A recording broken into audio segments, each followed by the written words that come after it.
Why does a new president put his hand on the Bible to take his oath of office? Why does he take an oath at all? It's because the Bible is the soul of Western civilization.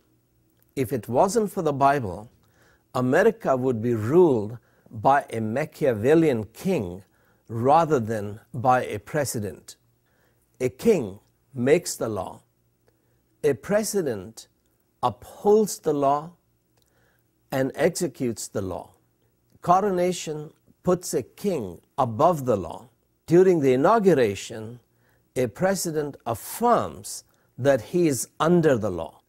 I studied political science in a secular university in India. Our professors taught us that modern democracy came from Greek city-states. But they also contradicted themselves when they told us that Greek democracy killed Socrates, and therefore when his disciple Plato wrote the first political treatise called the Republic, he condemned democracy as the worst of all political systems. Plato argued that the ideal republic should be ruled by a philosopher king. Plato's disciple Aristotle tried to implement Plato's idea when he trained Alexander the Great to become a philosopher king. Alexander hired the best available philosophers as his advisors, but he became one of history's most ruthless tyrants. His successors were even worse. As a result, beginning with the Greco-Roman world, the Western tradition had no political idealism. There was the dark realism, cynical pragmatism. In the beginning of the 16th century, an Italian diplomat and political philosopher, Machiavelli, wrote a treatise called The Prince, in which he studied Alexander the Great's tactics of building his empire. He also looked at the classical tradition and his contemporary kings who were successful and outlined the principles of successful politics. Machiavelli was a political realist. He advises the prince that given the fact that people are so bad, if a king tries to be good, he would only harm himself. A prudent ruler ought not to keep faith when doing so would not be in his best interest. He should do what is necessary to stay in power, which may mean deception, intrigue, manipulation, violence, cruelty, even murder. Machiavelli dedicated his book to the ruler of Florence, Lorenzo da Medici. About 50 years later, Lorenzo's daughter Catherine, who became the Queen of France through marriage, implemented the political strategy that Machiavelli recommended. By her time, the Reformation had begun to sweep France. A strong Protestant minority had emerged in France. The Huguenots, as they were called, were demanding that the institutions of society, as well as our individual lives, should be governed by the moral principles of the Bible, and that should apply to the state as well as to the church. This threatened the corruption which was prevalent in the courts as well as in the church.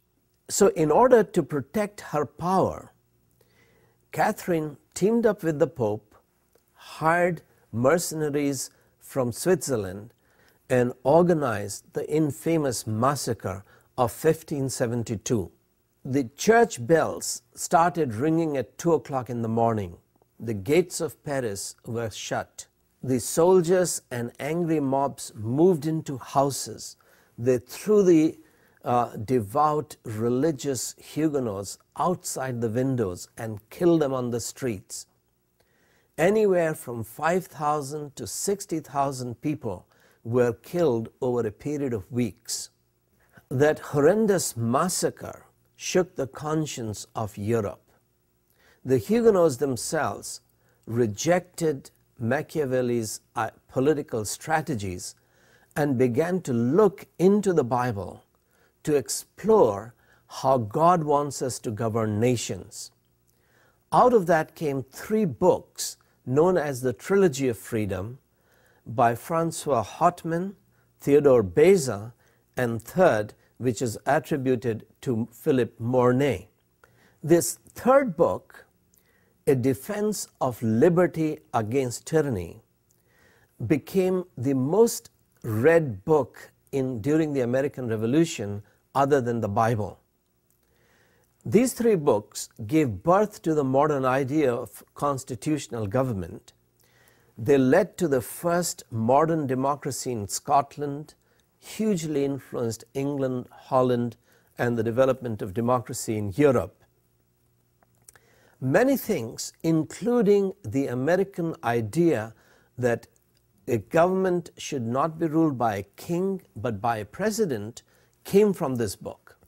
He argued that because the Bible teaches that God is sovereign, God's sovereignty abolishes the sovereignty of the kings. He also went on to explain from the Bible why people should have authority over the rulers through their representatives, the elders, the senators in the case of America. The officers are there not to look after the king, but to look after the welfare of the commonwealth. The king is like a president among them who possesses only primacy of place. For as the entire people is above the king, so these officers, although below the king as individuals, are above him when taken as a body. This was the arrangement in the kingdom of Israel. The king had his cupbearers, butlers, chamberlains, and stewards or overseers who looked after the royal family. The kingdom had as its officers the 71 elders and the chiefs elected from the several tribes, who took care of the commonwealth in peace and war, and finally the magistrates of the municipalities who looked after the affairs of the several cities, as did the former of the kingdom as a whole. It was the influence of Mornay's book that made it impossible for the revolutionaries in America to think of an American king replacing a British king. At the end of the Revolutionary War, Colonel Louis Nicola proposed to George Washington that he should become America's new king. George Washington responded with these words, "Be assured, sir, no occurrence in the course of the war has given me more painful sensations than your information of there being such ideas existing in the army as you have expressed, and I must view them with abhorrence and reprehend them with severity."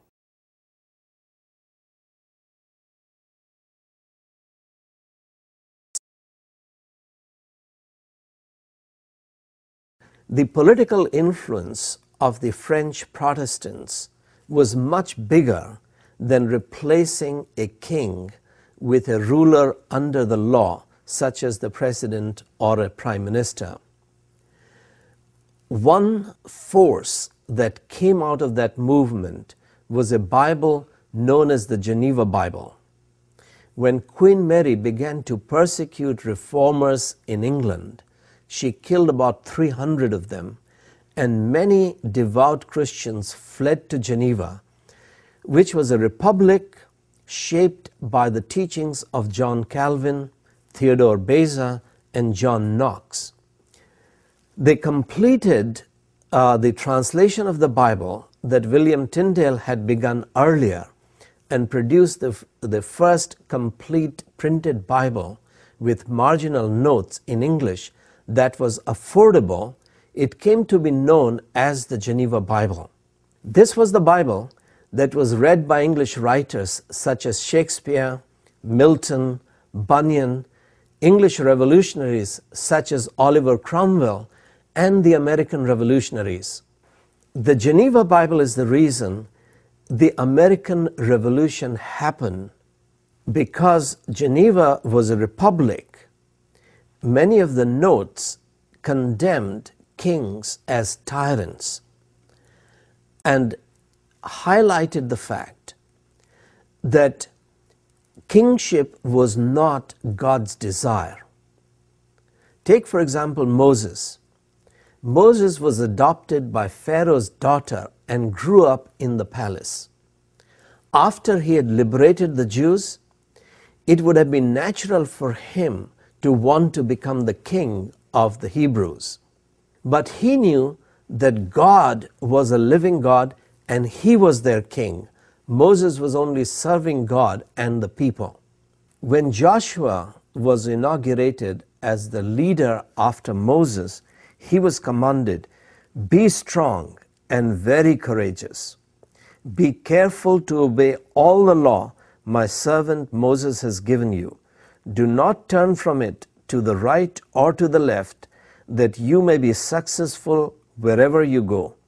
Do not let this book of the law depart from your mouth. Meditate on it day and night, so that you may be careful to do everything written in it. Then you will be prosperous and successful." After Samuel made Saul the first king of the Jews, he reminded the elders that when some enemies were coming against them, they said, "No, we want a king to rule over us, even though the Lord your God was your king. Now here is the king you have chosen, the one you asked for. See, the Lord has set a king over you. If you fear the Lord and serve and obey him and do not rebel against his commands, and if both you and the king who reigns over you follow the Lord your God, good. But if you do not obey the Lord, and if you rebel against his commands, his hand will be against you, as it was against your fathers." One of the very important passages that both Beza and Mornay expounded was 2 Kings chapter 11. The high priest Jehoiada inaugurated a young boy, Joash, as the new king of Judah. During that inauguration, there were two distinct covenants. The first was between God on the one side and the king and the people on the other side. They were vowing to be the people of God, a nation under God. The second covenant was between the king and the people. The people will be loyal subjects to the king. They will obey the king. The implication of two distinct covenants was that the king is bound by God's law. He will not be above God's law. If he breaks the law of God, if he becomes immoral or wicked, people will have a right to reject him as their king. This twofold covenant from the Bible is represented in the inauguration of the American president when he puts his hand on the Bible, seeks God's help in upholding the law of the land. If he disobeys the law, then the people have the right to impeach him through their representatives in the Congress. When President Obama puts his hand on the Bible and swears to uphold the Constitution of America, will he be following Machiavelli's strategy of using religious symbol to manipulate the masses?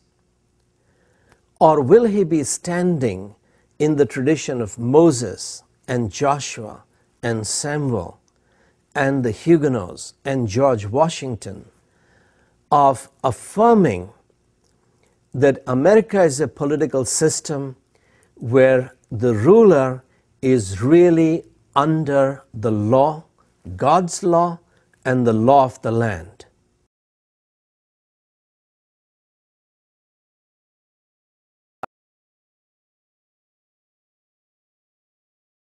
It was ironic that although the American Revolution followed the teaching of the French Protestants, France itself rejected its rich theological heritage and tried to secularize it 10 years later during the French Revolution.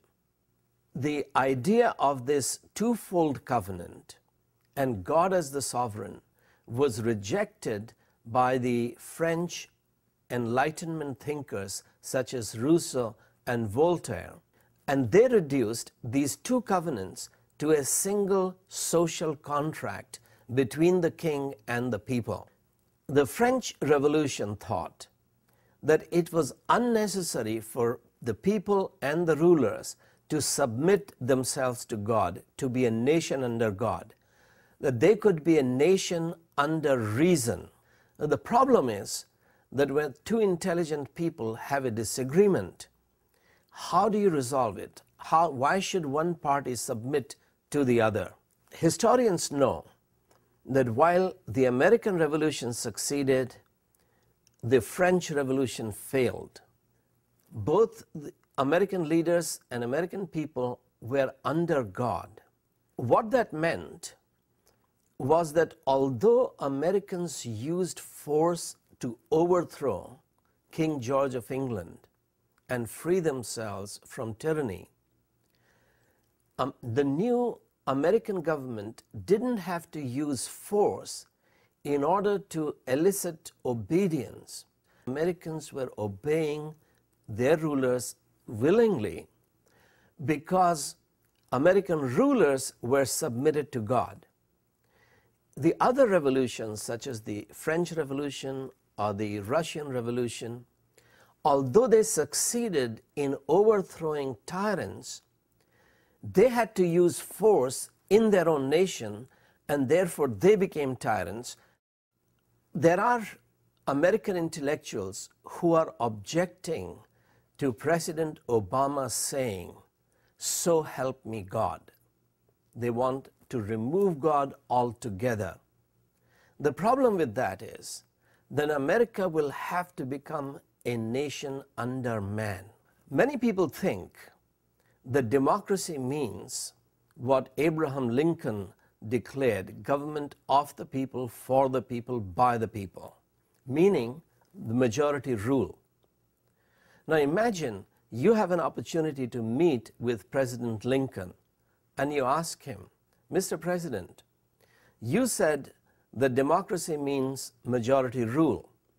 Suppose the whites are the majority in America and they decide slavery is okay, that Obama should be a slave, not a president." He might say, "Man, are you blind? Can't you see that I have taken up guns to fight against slavery because the majority has no right to be wrong? The majority is subject to God's authority." This was the genius of the American system that Vice President Al Gore stated during his concession speech during the 2000 election. Vice President Al Gore won the popular vote. Governor George Bush won the Electoral College. That election led to a hotly contested judicial battle. The court ruled in favor of George Bush, and Al Gore graciously conceded the election to President Bush. Neither he nor I anticipated this long and difficult road. Certainly neither of us wanted it to happen. Yet it came, and now it has ended, resolved as it must be resolved through the honored institutions of our democracy. Over the library of one of our great law schools is inscribed the motto, "Not under man, but under God and law." That's the ruling principle of American freedom, the source of our democratic liberties. Those are words from Henry D. Brecton, who systematized British common law. The implication, as Al Gore saw, was that America is not a nation that should be ruled by majority vote, but by God and law. The law of the land had said that George Bush had won the election, and even though Al Gore disagreed with the court's verdict, he respected the law and submitted to it. The Bible and the writings of the French Huguenots wrote many important principles into the political DNA of America. These are peculiar ideas that depend on the Bible, and therefore President Obama is right in putting his hand upon the Bible to take his oath of office.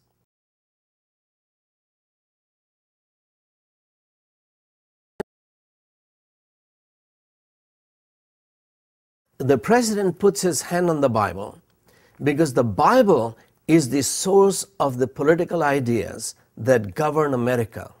The political ideas of the Bible begin with Moses. When God sent him back to Egypt to deliver the Jews, Moses first went to the elders of the Hebrews. Who were these elders? Moses did not choose them or appoint them. They were not his yes men. They were men who were regarded as elders by the Jews because of their wisdom, their sense of justice, their public spirit, and because they would devote their time for public service. After the Hebrews crossed the Red Sea and came into the wilderness, managing that mass of people became very difficult. God said to Moses that he should delegate the authority to rule to these elders. So Moses called these elders to the tent of meeting, and some of these elders were already resenting the leadership of Moses and his brother Aaron. Two of the elders refused to come, but as 68 elders came to the tent of meeting and began to seek God, God poured his Holy Spirit upon them. The two who were still in the camp, they also began to prophesy. Joshua, Moses' assistant, resented this fact that these two who had publicly defied Moses' authority and refused to come to the tent of meeting, they were prophesying in the camp. Joshua said to Moses, "Stop them." Moses said, "No." In any tribal society, such rebellion against the authority of the tribal chief would have been repaid with instant capital punishment. But Moses was not a dictator of the Jews. He was a servant. He respected the elders. Therefore, 400 years later, when the elders asked Samuel to give them a king, even though Samuel thought that the elders were wrong, he respected their request and anointed Saul the king.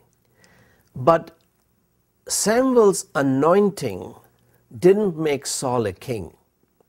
Saul had to call all the elders, cast lots publicly. The lot fell first on Saul's tribe, then Saul's family was chosen, and then Saul was chosen. So all the elders could see that Saul was not Samuel's arbitrary choice, but in fact he was a providential choice. But even that selection was not sufficient. That didn't make Saul a king. The Philistine laid siege to a Jewish city, Jabesh Gilead. They threatened to gouge out the eyes of all the males in that city. Saul was grieved by the news. He was inspired by the Holy Spirit to respond to this awful situation.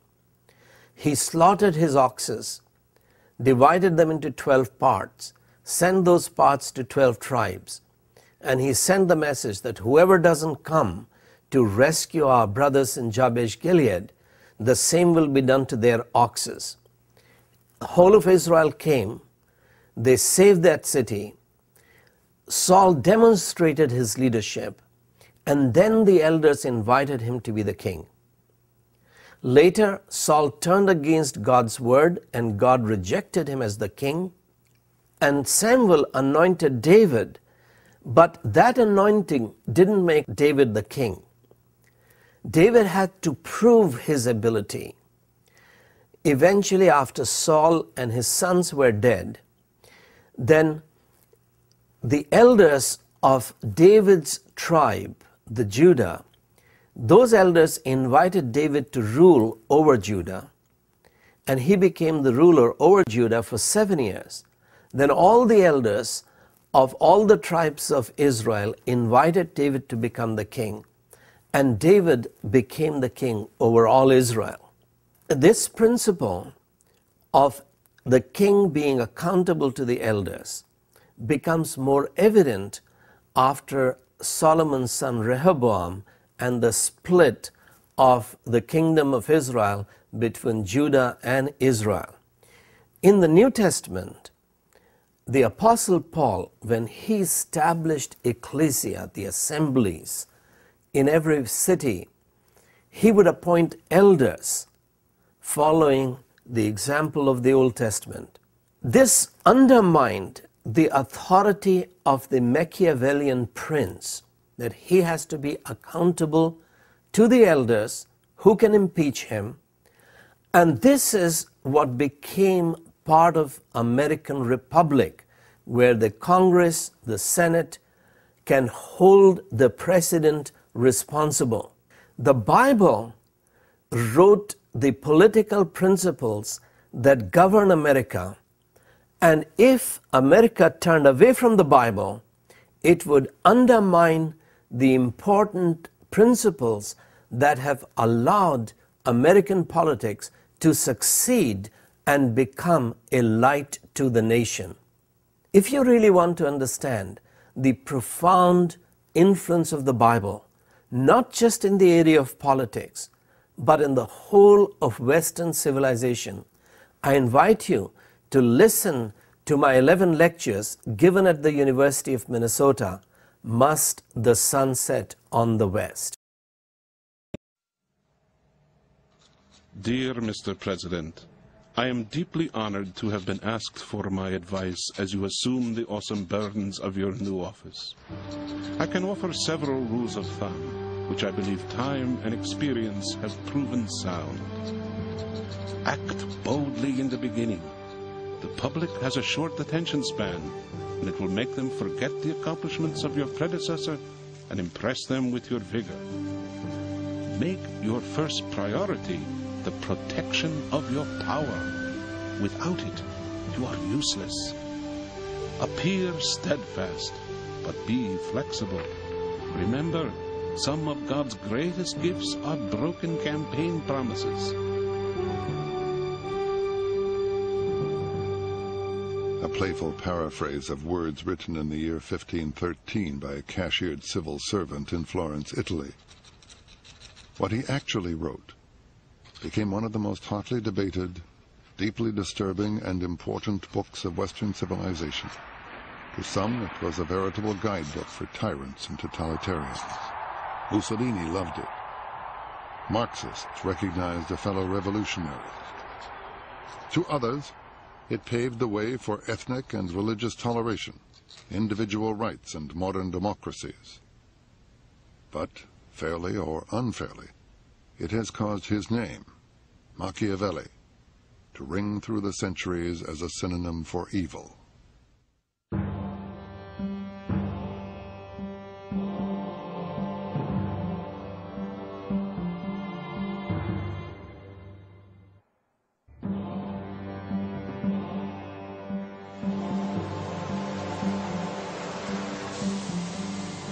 I compare fortune to one of those violent rivers which, when they are enraged, flood the plains, tear down trees and buildings.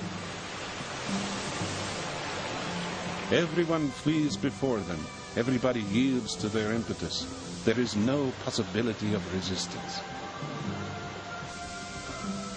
Yet although such is their nature, one may still take precautions when they are flowing quietly, building dams and dikes to control them in flood time. So it is with fortune. Rivers are not to be trusted. Neither are men. But both can often be controlled, given intelligence and power, and the willingness to get your hands dirty.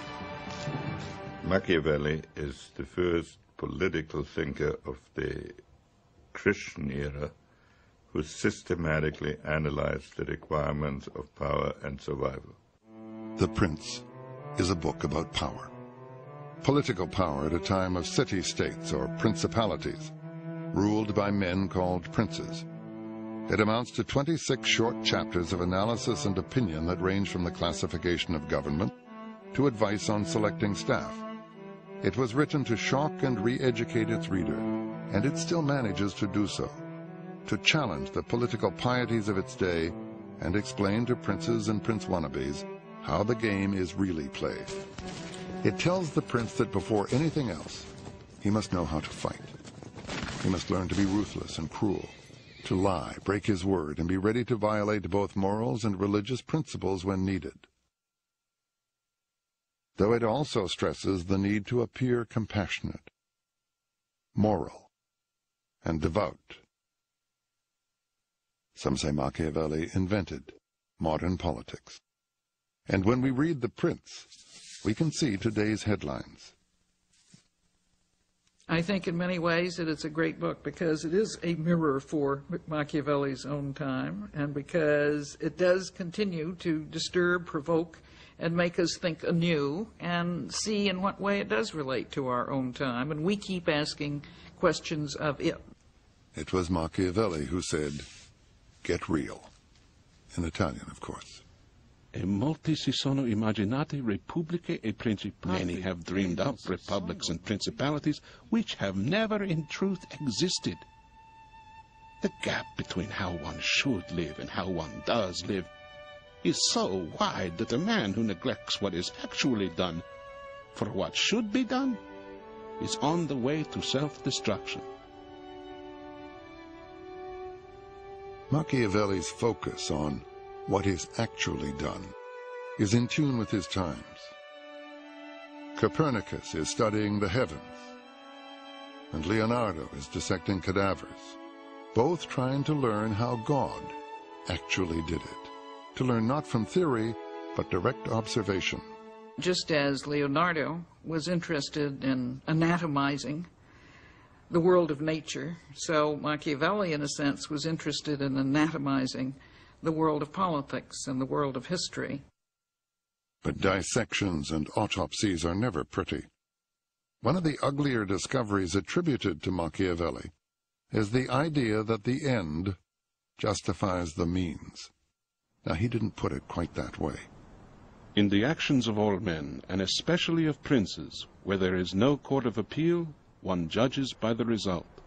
Machiavelli is very clear that the end is what counts. He says this in a number of places, and it seems to us a very tough argument. There are some situations in which the more the survival is threatened, the narrower the margin of choice becomes, unless you say you would rather have your society destroyed than to pursue marginal means.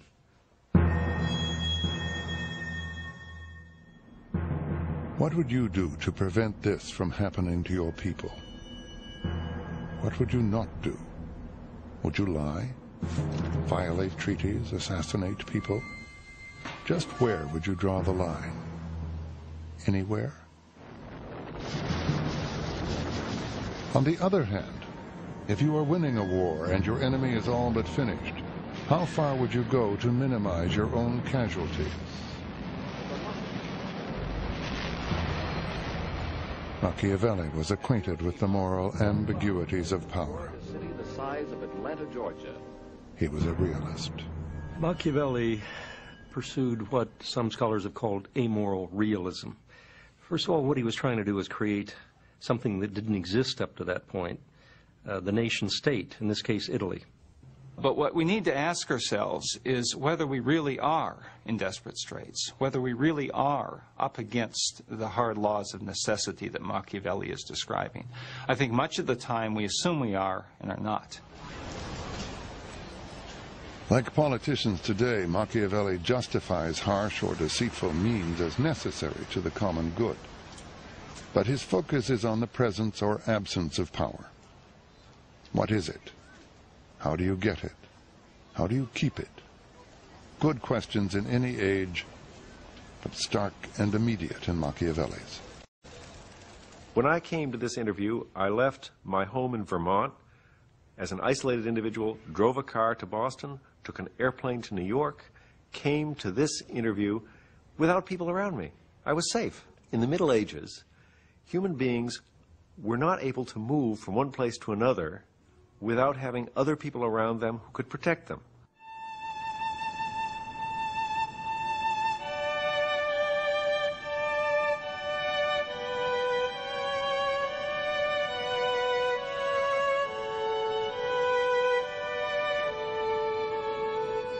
Florence, fabulous window on the past.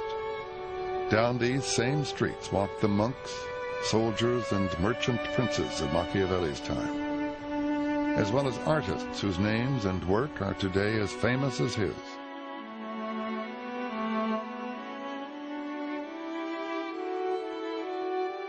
We are now in the age of Michelangelo, Leonardo, Columbus and Copernicus, of England's Henry VIII, and of Germany's Martin Luther and the Protestant Reformation. It is a turbulent time of conflict and contradiction. New ideas and new technologies are rocking Europe like a great earthquake.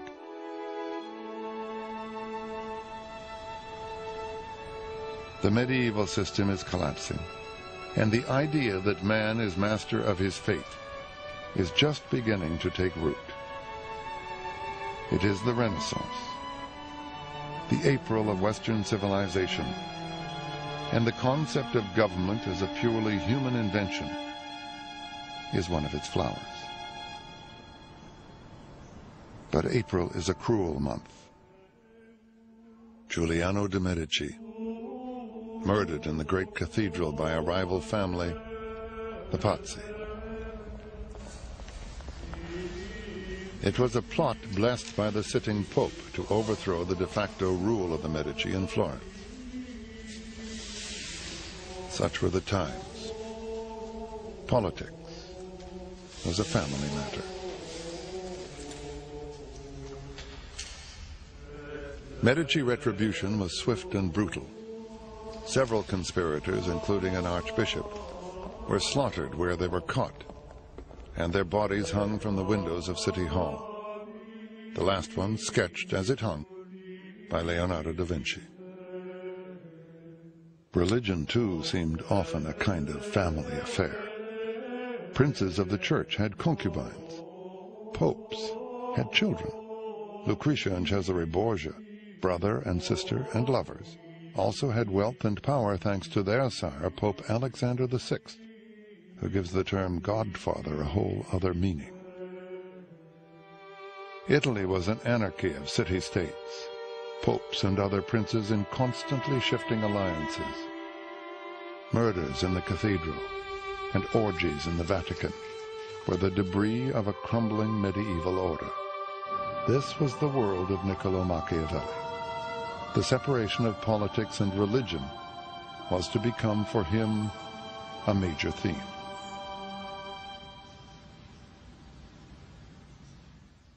Getting religion out of politics was an idea with legs. Its mirror image would appear in America, whose founding fathers were trying to get politics out of religion. They would write it into their Constitution as the separation of church and state. We have not seen the end of controversies ignited by that idea, and it does have a dark side. That separation between ethics and politics, the belief that the good prince is not necessarily the good man, that appearance matters more than reality, that deception can be practiced, that it is better to be feared than loved, all those famous conclusions of the prince are ones that have eternally struck people as the most difficult and indeed painful question about politics, and they don't want to confront it. They don't want to believe that someone thought those things. Was the man who did think those things a Christian, a pagan, an atheist? Machiavelli was a Sunday Christian. He did not dispute the essential dogmas of the Catholic faith. He simply put them to one side when he came to think and talk about politics at all. If Machiavelli's print seems to have a lot of moral leeway, the price for that is fairly steep. He must love his country more than his soul. He must be prepared to go to hell for it. To kill a man is still to kill a man. And a prince has to be ready to do it. He has to be ready to go to hell. Being in charge, being a ruler, being a prince is intrinsically a tragic job, and without redemption and without justification. Machiavelli found it possible to live with contradictory views, and therefore not to see himself, as he came very quickly to be seen, as anti-Christian or anything of the kind. Some think I should teach men the way to heaven, but I would rather teach them the way to hell, so they'll know how to go around it.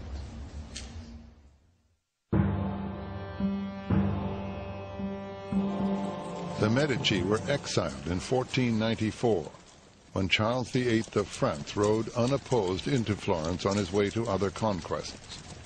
Niccolò Machiavelli was 27. The city, long a republic in name, became again a republic in fact. Its first leader was a fiery, puritanical, but very popular monk named Savonarola, who denounced the corruption of the church and was responsible for two of history's more notable bonfires. On one, Savonarola burned books and artworks. On the other, the church burned Savonarola. The spot is marked today in front of City Hall, where a few weeks later, Niccolò went to work for the Republican government of Piero Soderini. Machiavelli worked for the committee that was in charge of defense and foreign affairs. He took care of the needs of the military, and he went on special missions to foreign courts. And then he was all throughout Italy. He met many lords and rulers, and naturally among them is Cesare Borgia. Borgia is a legend in his own time of ruthlessness and depravity. In one instance, Borgia invites his enemies to peace talks and has them all killed. That was the main impression that he got from Borgia, this cold blood and this capacity of using violence, let's say, well, crudeltà bene usata, that is for a very lucid political goal, not just a display of power, but in a very functional way. Signori, felice di vedervi. Fatto un viaggio. Finalmente sono tornato a Firenze. Bentornato. When he returns from these missions, a doting but impatient staff confronts him with a mountain of domestic details and problems. I francesi sono bellissime. Ci sono dei problemi? È successo qualcosa? Tu sei stato bene, ma loro vogliono usufruire del potere. Ora devono pagare. But Niccolò has weightier things on his mind. He is a visionary, an Italian patriot convinced that only a single forceful leader can unify Italy, and he knows that independence will require a citizen army. Machiavelli believed that the mercenary armies that characterized the military system of Renaissance Italy, and indeed of much of Europe, were a terrible mistake, that the Romans had used civic militias, that every state should use its own citizens, that only in this way could you get the commitment and ethos of civilians to express themselves in the defense of the state, and that would have very good results in terms of the internal laws, institutions, and ethos of the state as well. Machiavelli sells the idea, and in a war with neighboring Pisa, his citizen soldiers perform moderately well. But in 1512, they meet hardened Spanish troops at a town named Prado. The Spanish mercenaries panic Machiavelli's militia, and a ghastly slaughter follows.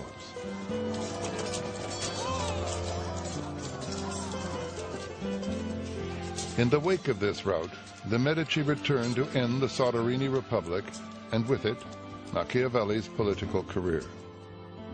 In Niccolo's view, the feckless Soderini could have squashed the Medici return had he been sufficiently ruthless. Leadership requires more than plans and policies. In order to maintain his state, a prince is often forced to act in defiance of good faith, of charity, of kindness, of religion. He should not deviate from what is good if that is possible, but he should know how to do evil if that is necessary.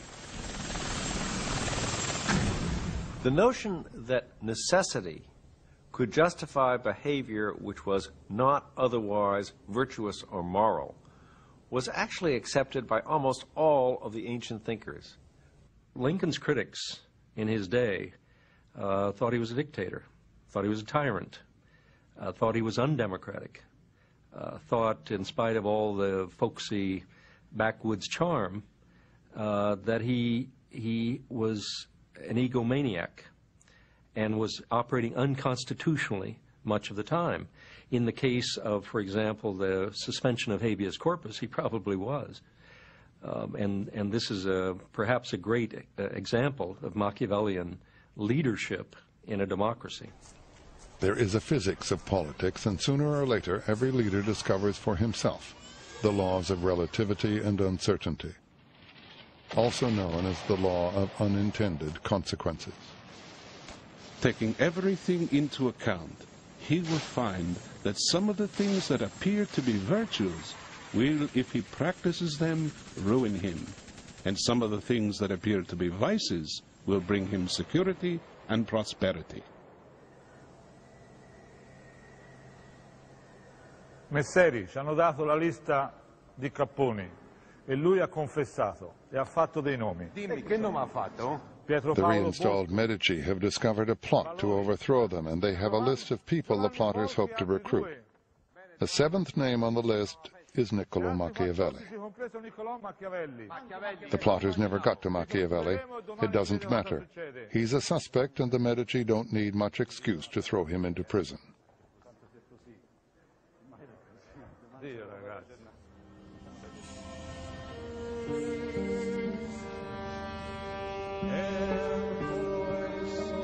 It is a prayer chanted by priests for those about to die.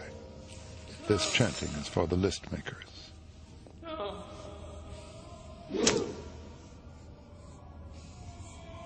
Prison here has two functions: execution and interrogation. Interrogation means torture, quite legal and quite ingenious. What awaits Niccolo is the strappado, hands tied behind the back, hoisted by the wrists, and dropped part way. If the drop is far enough, it will tear the shoulders out of their sockets. Niccolo's drop is obviously less severe, but it is torture, and he learns well the uses of pain. The bond of love is one that men break when it is to their advantage to do so. But fear is strengthened by a dread of punishment which never abandons you. For Niccolo, the experience of the past few months has not been conducive to a romantic view of life, but it has been instructive.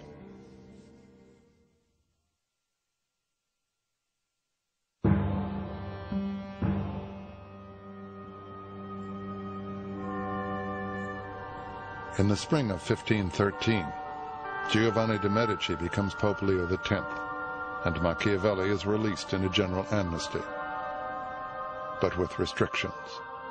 He is restricted to the region around Florence, barred from the city hall, banned from politics. He moves to the family's property a few miles out of the city. There he is free, in his own kind of hell, an addict cut off from his source. Only someone who's been there can know the pain. Gary Hart was the prince presumptive of the Democratic Party, before fortune and his own indiscretion cut him off. In many ways, hell is possessing a talent which one cannot use. And this was Machiavelli's hell, and a profound one for him, because he understood how talented he was and how visionary he was. And I think it must have been desperately hard for him, as it would be, for example, for a politician today who had both the talent and, here's the crucial element, a monolithic dependence on the addiction of participation. Speaking only for myself, I tried desperately, and with some success, not to become so dependent on politics or on the adrenaline of participation that I couldn't do without it.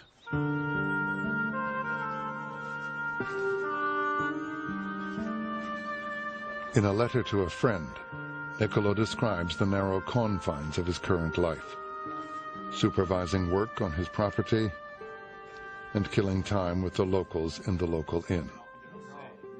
With these I sink into vulgarity for the whole day, playing at cards. And these games bring on 1,000 disputes with the countless insults, and usually we are fighting over a penny. So involved in these trifles, I keep my brain from growing moldy. The personal Machiavelli seems entirely human. He is compassionate, witty, and profane, even sometimes obscene. He is married, but he is attracted to other women, and they to him. Machiavelli was a great guy. He was friendly, affable, loyal to his friends. He loved to go out drinking. He loved women. He loved good conversation. Just an ordinary, nice guy. Well, ordinary may not be the best word, but certainly Machiavelli seems anything but Machiavellian. He is personable. He is also a very talented guy. He wrote the best comedy of our literature, La Mandragola, in 1518. And, okay, there's a comedy with bitter and even somber undertones, but it's a lively play, wonderful. On the coming of evening, I return to my house and enter my study. And at the door I take off the day's clothing covered with mud and dust, and put on garments regal and courtly, and reclothed appropriately, I enter the ancient courts of ancient men, where, received by them with affection, I feed on that food which is mine and which I was born for.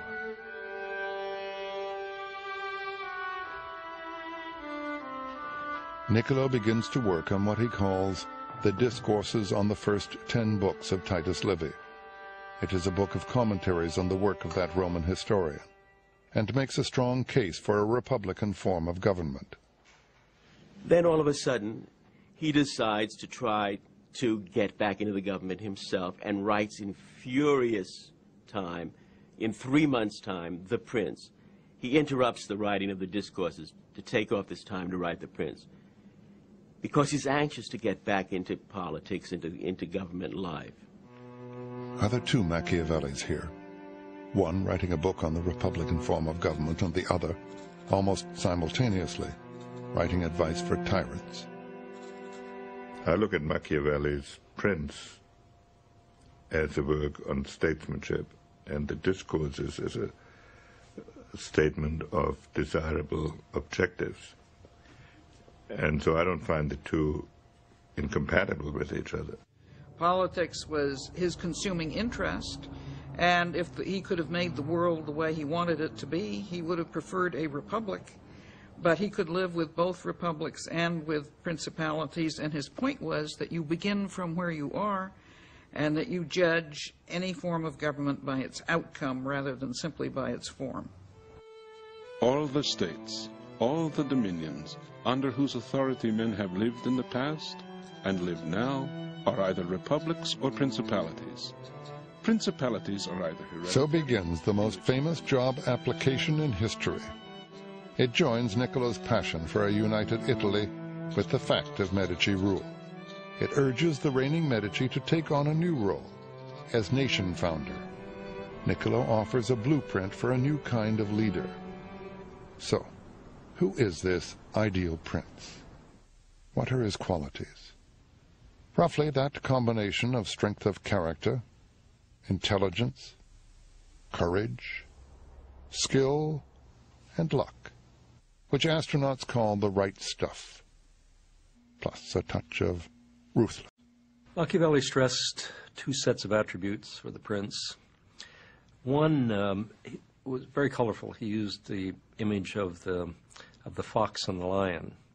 The prince must have the ability of the fox to find the snare and the courage of the lion to drive off the wolves. At certain particular moments, which he calls the founding or refounding of a regime, you will need a leader with exceptional intelligence, with the intelligence of a Lincoln, with the intelligence of a Washington, with the intelligence of a Bonaparte. Machiavelli's breakthrough is that he gives us the persona, the personality of the political realist. He gives us the inner discipline of the strategist. And this is a discipline that involves a great deal of self-control, such that one cannot revel in conquest, one can not strike out impulsively, one has to be constantly scrutinizing one's own motives, one must constantly attend to others carefully, even civilly, lest you give away your own hand, and while you're trying to discern their own missteps or their own deceptions. And so what we get is someone who's not quite a Christian knight, but is nonetheless often very well behaved. He also gives us the political actor. The prince may or may not keep his word, may or may not be humane, devout, a man's man, a family man, depending on the circumstances, but he must appear to be all of those things. Men in general judge by their eyes rather than by their hands, because everyone is in a position to watch. Few are in a position to come in close touch with you. Everyone sees what you appear to be. Few experience what you really are.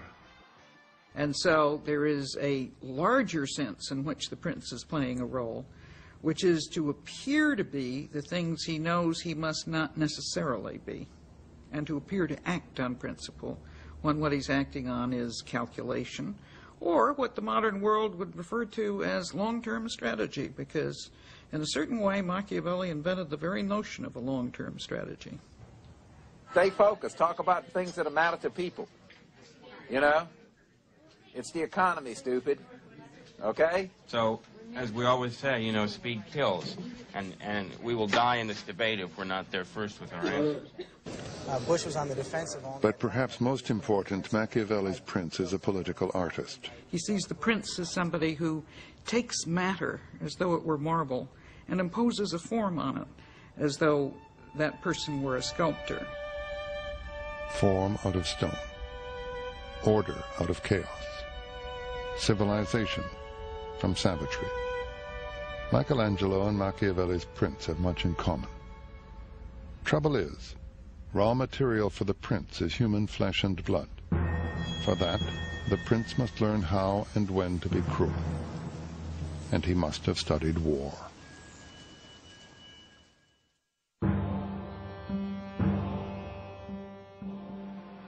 The main foundations of every state are good laws and good arms. And because you cannot have good laws without good arms, and where there are good arms, good laws inevitably follow, I shall not discuss laws, but give my attention to arms. The sentence is one of the most marvelous puzzles in all of Machiavelli. You need good arms. Good arms are the arms of a citizen army, not a mercenary army. How do you get the citizens to serve in the army? They have to think that the society meets their own private self-interest. So you need to have a republic in order to have a citizen army. You need to have good laws to have a republic. You are bound to meet misfortune if you are unarmed, because, among other reasons, people despise you. And this is one of the infamies a prince should be on his guard against. There is simply no comparison between a man who is armed and one who is not. Well, he's right on the money there. Machiavelli, I think, is most useful, in my judgment, when you're thinking about international relations rather than the government within a state or a city. International relations are different from internal matters, for one reason, because there is no law between nations. In reality, you really do have a jungle out there. And that's different from states, where you do have a law which has legitimacy and which monopolizes force in the hands of the government. Well, the world out there isn't like that. And we in the world today, in the West, in the United States, we hate that idea. It makes us very unhappy and very uncomfortable, and we refuse to believe it much of the time. And so this is where Machiavelli is most valuable, in reminding us of those gross realities which haven't changed. You've got to have that power. No government should ever imagine that it can always adopt a safe course. This is the way things are. Whenever one tries to escape one danger, one runs into another. Prudence consists in being able to assess the nature of a particular threat and in accepting the lesser evil. Making careful judgments, that's prudence, as Machiavelli says, and that's what we hire our government for. So in the end, Machiavelli also says that you shouldn't be over-cautious. You shouldn't be too prudent in that sense. You're going to have to take action. It's easy to think of a very immediate example of that in the case of Bosnia, where Bush, whom I think had the best chance of dealing with the problem and settling it, had from the beginning been willing to look at the reality, which is that we are not free to allow that sort of violence, that sort of, what's the word I want to, the breaking of international order to happen in the middle of Europe. And I think we had a lot more leverage on our NATO allies in Europe than we were, for whatever reason, we were willing to exercise. And there was probably a failure of leadership on our part. There's no law of nature that says the United States has to be involved in every crisis. At the time we made the final decision, we probably had no alternative. But on the road to the final decision, we certainly did not apply Machiavelli's maxims. We never asked ourselves, what is our objective here? What is our interest here? What are the means available? What is the best thing that can happen? What is the worst thing that can happen? Has an American president ever applied that kind of analysis before committing the nation to some foreign involvement? I think Roosevelt did it in his own mind before he went into World War II. Roosevelt had the capability of doing it. Nixon had a great capacity for that. Henry Kissinger has been called the American Machiavelli by admirers as well as critics. That would make Richard Nixon his prince. Especially talented in foreign policy, often brilliant, incisive, but secretive and suspicious. Richard could have profited from Niccolò's advice on at least one score. A prince must watch that he does not become afraid of his own shadow. His behavior must be tempered by humanity and prudence, so that excessive distrust does not make him unbearable. For more than a century, Americans enjoyed the advantage of isolation amid rich natural resources. They were the exception among nations, immune from Europe's Machiavellian virus, the politics of survival. Is that immunity gone now? We cannot afford the pure American exceptional approach indefinitely. Doesn't mean that every end justifies every means, but it means that the purity that we have tended to, with some of our academics and some of our leaders have insisted on, will be much more difficult. We destabilized governments. We tried to assassinate foreign leaders. We did some things, I think, again, particularly in singling out the Nixon administration, that were a violation of our principles, our ideals. I think we're suffering for that today. In the first 100 days, we will bring to the vote... While Machiavelli's real expertise seems to be foreign policy, some of his advice on domestic affairs also has resonance, at least for modern-day conservatives. A man should not be afraid of improving his possessions lest they be taken away from him, or another deterred by high taxes from starting a new business. But above all, a prince must avoid taking the property of others, because men sooner forget the death of their father than the loss of their inheritance. Seventh, require a 3/5 majority vote to pass a tax increase. On the other hand, his ideal prince does bear a resemblance to Lenin. Kill the old prince and his family, create new titles and powers, and give them to new men. He should make the poor rich and the rich poor, as David did when he became king. Machiavelli's advice seems so often to cut two or more ways. It is little wonder there is a score of differing interpretations of the prince. Take, for instance, the bit about fear and love. It is far better to be feared than loved if you cannot be both, but you must avoid being hated. Fear is useful. Hatred is counterproductive. Most corporate executives would agree with that. Strict adherence to Christian virtue is just out of place. And so the question he raises is part of the distinction that he brings to the modern study of politics. The answer he gives is also particularly distinctive. It's an answer that ruthlessly discriminates between politics and everything else, that asserts the autonomy of the political and the manner in which all other human values can be reduced to the struggle for power and the provision or maintenance of order.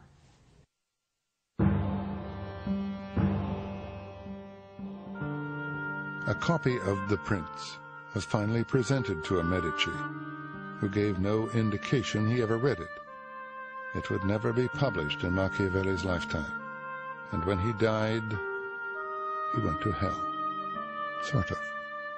The demonization of Machiavelli began very shortly after Machiavelli's death.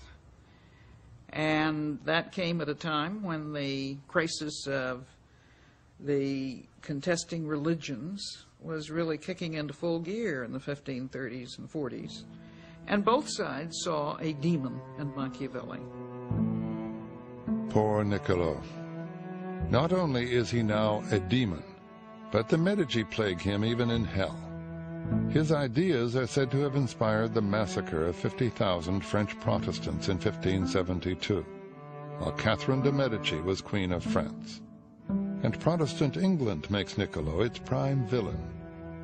There is the idea that everything that is base and Italian and Southern and Catholic is somehow Machiavellian.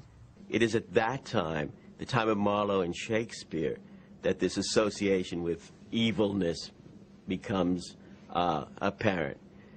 They talk about Iago as being Machiavellian. They talk about Richard III as being Machiavellian. Then there's a kind of rehabilitation that takes place in the era of classical republicanism, including some of the classical republicanism of England, when people began to look at Machiavelli the Republican. The state of Machiavelli's soul is a good deal less important to us than the nature of his legacy, the uses to which his ideas have been put. In the 20th century has seen him on the one hand as a precursor of autocratic or even totalitarian views of government, and on the other as a good Republican and a fine social scientist who helps us to understand how things work. Washington, Napoleon, Churchill, Lenin, intellectual children of the same father. How Machiavellian. Now, history can't tell us where Niccolo's soul ended up. But we do know that he believed in keeping up appearances, and that his mortal remains were put in the Cathedral of Santa Croce, among other honored Florentines.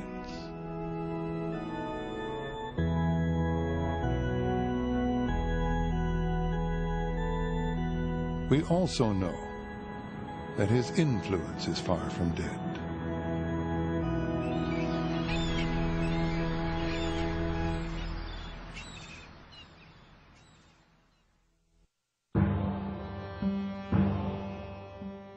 Machiavelli and the Prince seem very much in vogue today. For instance, a columnist for U.S. News and World Report used them to critique a president. And that same president quoted them to the Washington Post to support his policies. It must be considered that there is nothing more difficult to carry out, nor more doubtful of success, nor dangerous to handle, than to initiate a new order of things. For the reformer has enemies in all those who profit from the old order, and only lukewarm defenders in those who... So Machiavelli freelances now as a White House advisor. There's more than metaphor here. If Machiavelli invented politics as we know them, politics as we know them have given us back some latter-day Machiavellis. Advisors, strategists, political realists, maybe not above a dirty trick or two, but only in the name of good, clean winning. And if Machiavelli seems to work for two very different systems, so can these guys. Niccolo is doing well today. While his former estate turns out a fine Chianti wine in his name, he has joined Attila the Hun in the ranks of big-name corporate advisors, and he has interests in a couple of games on the market, which more or less use his precepts. One of them gets the history a bit wrong, and it has a golden rule that might have come from the prince, if Machiavelli had thought of it. Maybe all this is Niccolo's purgatory. Judgment of his legacy is still in dispute, and even his staunchest defenders will admit he had some, well, flaws. He sometimes got the history wrong, too. He raided history, I think, to produce the examples as he understood them, to make the points that he wanted, rather than seeking to first discover what really happened. He was let's put it this way, he was not a producer of history, he was a consumer. I think that his assessment of human nature is one where anyone would agree that human nature is imperfect. But for Machiavelli, it's more than imperfect. It is never guided by a good motive. And that, I think, is, in fact, less realistic. Like many realists, he thought that reality was self-evident. And, in fact, reality is the hardest thing to assess. Machiavelli lived when new ideas and technologies were changing forever the realities of power and the notions of government. So do we, and his advice to analyze carefully the requirements for success without losing the courage to act seems painfully relevant today. The other thing that is left is that he leaves us is to understand that once you have to put that analysis in the service of some idea, which he did in the discourses, where he described his idea of republican government. And I think the Prince must be read in conjunction with the discourses, because they had two sides, what was to him the same coin, and that was an important insight. There are certain books which are sufficiently complicated that they have a message for different people in different times, because somehow they've touched at an aspect of fundamental human experience. Plato's Republic is one example of that, Rousseau's Social Contract, or Locke. Machiavelli's Prince is a book like that. It deals with an aspect of human life in a very profound way. The central aspect being the role of leaders and why leaders are necessary in any complicated human community. Gary Hart has written the book which he says Machiavelli might have written had he been an idealist. Hart sees important similarities between Niccolo's time and ours.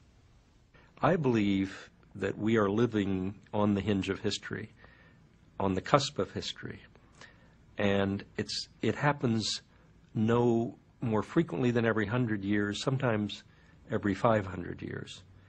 And we are so in the middle of this, symbolically new century, new millennium, really new economic age, information versus industry or machines, and a new order in the world to replace the old Cold War order. And what is important is that this country find a new prince, find a patriot who can help us define what the next era is. Some readers of The Prince smell brimstone in its pages. Others find it more like ammonia, repugnant but profoundly clarifying. In truth, much of what Machiavelli wrote merely described how things actually were done in his time. The second sense in which I think Machiavelli is to be disagreed with is in the fundamental conclusion that he reached about the possibility of divorcing political matters from ethical considerations. I don't think it can be done, in fact. It's quite apart from whether it ought to be done. Yet few with any experience today would deny that much of what he wrote seems merely the common sense of politics. There's another sense in which we say Machiavelli is giving us the common sense of politics, and we ought to be more suspicious of this usage. There all we're saying is that what he says is common sense because we're already imitating him. So, Mr. President, having described how things really work in this perilous world, let me close with a few additional words of caution. Choose the most brilliant advisors. Tell them to speak to you candidly, and then be wary of their advice. When decision time comes, keep your own counsel. And never ever forget that you are in show business, that leadership is 9/10 acting a role.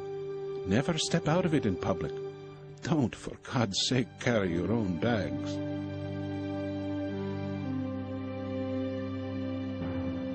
Welcome to the top of the heap, and lots of luck.